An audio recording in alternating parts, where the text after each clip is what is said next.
En l'an 44 avant notre ère, Rome était un foyer de grandeur et de tension. Jules César, dictateur à vie, était admiré par beaucoup mais redouté par certains sénateurs. Ce jour des Ides de mars, ses craintes allaient sceller son destin. À l'aube, César se prépare, ignorant les signes annonciateurs de sa fin. Jules, j'ai rêvé que des statues saignaient et que Rome pleurait. Ne va pas au Sénat aujourd'hui. Les rêves des femmes ne dictent pas les actes des hommes. Rome m'attend. S'il te plaît César, n'y va pas, j'ai un mauvais pressentiment. Alors que Jules César hésitait à se rendre au Sénat, troublé par les présages et les avertissements de Calpurnia, un homme parmi les conspirateurs prit l'initiative de venir le convaincre. Decimus Junius Brutus, proche de César et complice du complot, joua de son influence pour le persuader d'affronter le Sénat. Cette visite, marquée par la duplicité, scella le destin du dictateur. César, les sénateurs s'impatientent. Vous devez montrer votre force aujourd'hui. Decimus, mes amis ne m'abandonneraient pas, n'est-ce pas? Jamais, César. En chemin vers le Sénat, César croisa un devin qui lui avait prédit un sombre présage. César, méfie-toi des Ides de mars. Les Ides de mars sont là. Vieil homme. Mais elles ne sont pas encore passées. Pendant ce temps, dans la curie, les conspirateurs affinaient leurs plans. César veut être roi. S'il couronne sa tête, la République est perdue. Je l'aime comme un père, mais Rome passe avant tout. Nous devons agir aujourd'hui. Il vient. Préparez-vous.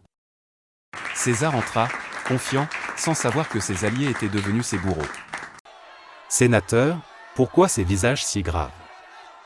Rome nous appelle à des décisions difficiles.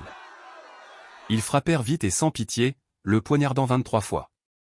Parmi eux se trouvaient Gaius Cassius Longinus, le cerveau du complot, et Marcus Junius Brutus, le fils adoptif de César, dont la trahison brisa son cœur autant que son corps.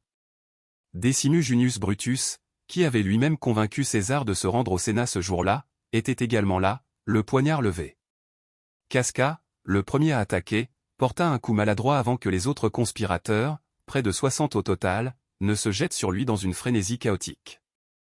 Leurs motivations variaient, certains agissaient par haine personnelle, d'autres par peur que César ne mette fin à la République en se proclamant roi. Même dans leur violence, ils furent désorganisés, si bien qu'ils se blessèrent parfois entre eux dans leur empressement à frapper. Cassius. Brutus. Pourquoi? Pour Rome. Toi aussi, Brutus? Jules César, l'homme qui avait conquis tant de nations et forgé l'avenir de Rome, gisait maintenant au pied de la statue de Pompée, trahi par ceux en qui il avait placé sa confiance. Son sang maculait le marbre immaculé de la Curie, symbole de la République qu'il avait tenté de réformer.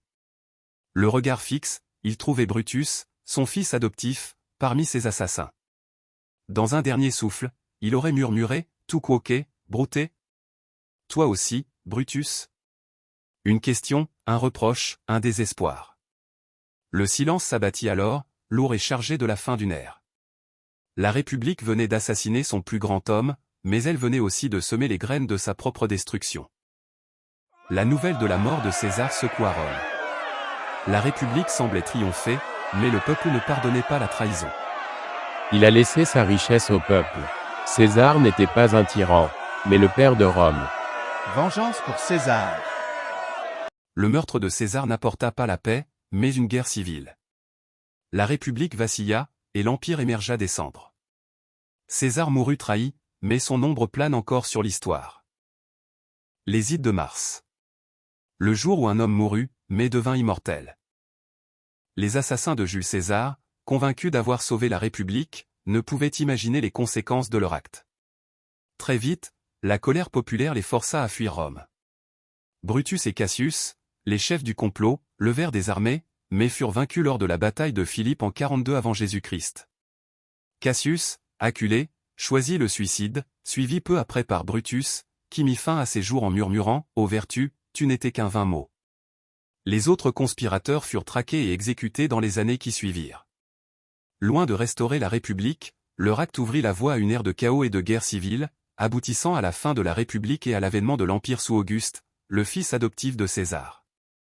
Ironie du destin, la mort de César ne fit que renforcer son immortalité dans l'histoire.